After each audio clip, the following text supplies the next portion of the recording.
Hello. In a previous video you saw how to create a Karnaugh map from a truth table and how to solve it. That was a YouTube video from another guy. So I'm going to take you through another technique for doing that.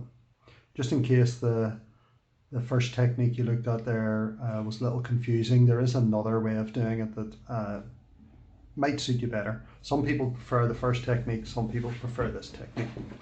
Anyhow, here's a truth table. It's not the truth table for the assignment, I'm not going to show you that one, but it's a random truth table. We've got A, B and C. We've got all 8 possible combinations, and in this case our output, which I'll call Q, should be on in this instance, and this instance, and none of the others. So only 2 of the 8 possible inputs combinations gives us an output. Now, the first thing we need to do is transfer these into a Karnaugh map. So the first one here, 0, 0, 0, is top left, 0, 0, 0, and it should be a 0. So this moves into here. 0, 0, 1, 0, 0, 1. This value slots into here. And all we're doing is moving these, the 6 zeros and 2 ones, into the correct boxes here. Third one down, A is a 0, B is a 1, C is a 0. A is a 0, B is a 1. Remember, these are AB, AB, AB, AB. That's why it says AB here. So A is a 0, B is a 1, and C is a 0 here. So this box corresponds to this. So that should be a 1. 0, 1, 1, 0, 1, 1. So this box, the fourth one down, corresponds to here. So this should be a 1. And we can see that the last 4 are all zeros, but we'll just run through their positions anyhow. So 1, 0, 0 is here, not here. So it's important these are filled in the right order. You jump across to here. 1, 0, 0. So the 5th one down goes in here. That's a 0. 6th one here. And then that's the 7th. And that's the 8th. So if you think of these as numbered 1, 2, 3, 4, 5, 6, 7, 8, the order in which you fill them in is actually 1, 2, 3, 4, and then across 5, 6, 7, and 8. So first one goes in here, second here, third one here, fourth one here, and then jump across, 5th one here, 6th here, 7th, and 8th. Okay, we've got our numbers into the table, into the Karnaugh map rather, and now it's time to group them. Now here the grouping is fairly easy because you can see that there's a square or a rectangular group here. And having grouped those, we've completed all the rules because we've grouped. There are no ones sitting ungrouped. And this is the only group that's possible, so it's also the largest group. So this is our grouping complete.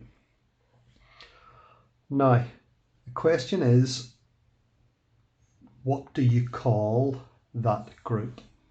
That's really the purpose of the Karnaugh map. The Karnaugh map is just a grid. It's really just the same as this list here, but moved around in a different grid, 4 by 2 rather than 8 in a column. But the trick to it is, having grouped them, we need to work out what you call the group, because what you call the group is the answer. What you call the group is the Boolean expression that you're looking for. So the other method of doing this is this. I've drawn 3 other Karnaugh maps here. So watch this. I'm going to shade in these 4 and call them region A. I'm going to shade in the middle 4 and call them region B. And I'm going to shade in the bottom 4 here and call them region C. So really what I'm saying is that This four here are region A. The middle four are region B. And the bottom row across the way is region C. This is just an alternative way of solving the Karnaugh map. So having figured this out, where region A is, these four, where region B lies and where region C lies, and these are always the same, all we have to do now is ask the question, the group of ones that we have here, that we're trying to figure out the name for, this group of ones, where does it lie in relation to these regions? Now there are three possibilities. Either the group is, first possibility is that it lies all inside a region. Second possibility is that it lies all outside a region. And the third possibility is that it's sort of half in, half out. Or some amount in, some amount out. Now of these different possibilities, we are interested in two of the possibilities. We are interested if it's all inside. We're also interested if it's all outside, but if it's half in, half out, we don't care. So we can forget about that. So with this in mind, let's look at the orange box.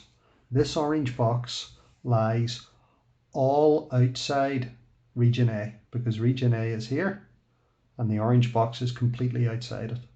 So it is not in A. It is not in A. Completely outside A. What about B then? It's all inside B. So it's just in B. And with regard to C, it's half in, half out, because C is this bottom row of 4 and it's kind of half in, half out. So we ignore that. That's us finished, believe it or not. There is the Boolean expression for this group. There is the Boolean expression that represents this truth table, not A and B. Let's just check it. What we're saying really is that the output will be on whenever A is not on and B is on. And if we come back to the truth table, A is not on, 0. B is on, true enough, the output's on. A is not on, B is on, true enough, the output's on. And there aren't any other instances here where A is off, if you like, not on, and B is on. Only those 4, or those 2, rather. So this is the only occasion where the output is on.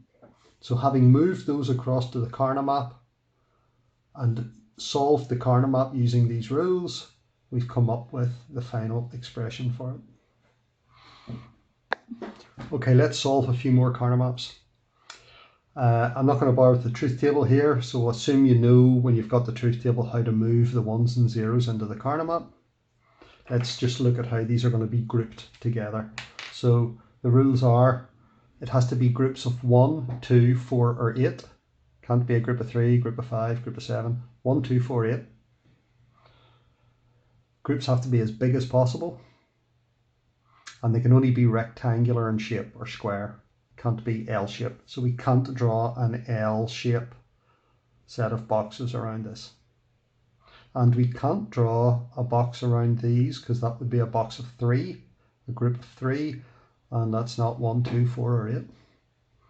So here our only option is to group these as a group of 2 and these as a group of 2.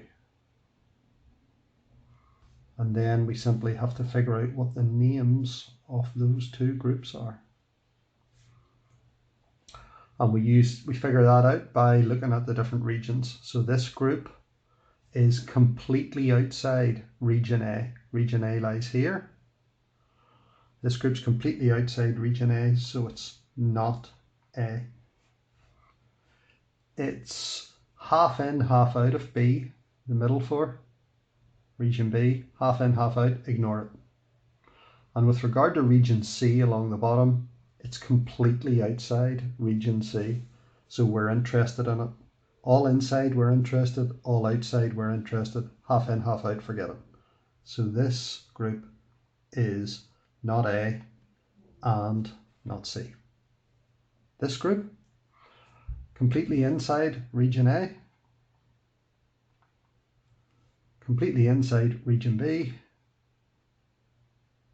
and half in, half out of C. So ignore that.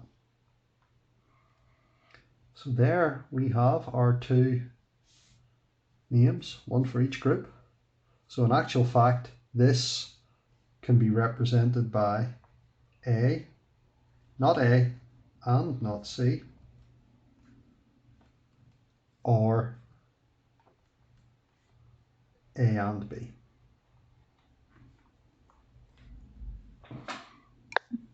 So this is our final Boolean expression. This is our answer. The whole point of the Karnaugh map is to take what's in the truth table and using the Karnaugh map, arrive at the Boolean expression. So we'll try one more. Okay, this time we're imagining that our truth table fills the Karnaugh map in this way, and let's group these together. Now, you might be tempted here to group these two and then be left with two single ones, but that wouldn't be correct because it is actually possible to group across the ends of the table. In other words, it's as if this is actually a cylinder where this side has been curved around to join this side. In other words, if we group this as a group of two on its own, it's possible then to group this with this on the basis that that group joins that group. If you imagine, it's pretty much as if you have a sheet of paper and you have bent it around like this so that the two ends meet. So we're left here with two groups, a group here and this strange group that goes across the two ends, two groups of two. It's not necessary to group these because once everything's in a group, you're done. So again, we've two names, name for this, name for this. Let's start with what looks like the easy one here.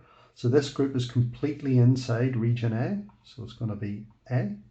It's half in, half out of B, forget about that, and it's completely inside C, so A and C. And this group is half and half in A, so we can ignore that. And with regard to B, it's completely outside B because B is this middle four, remember?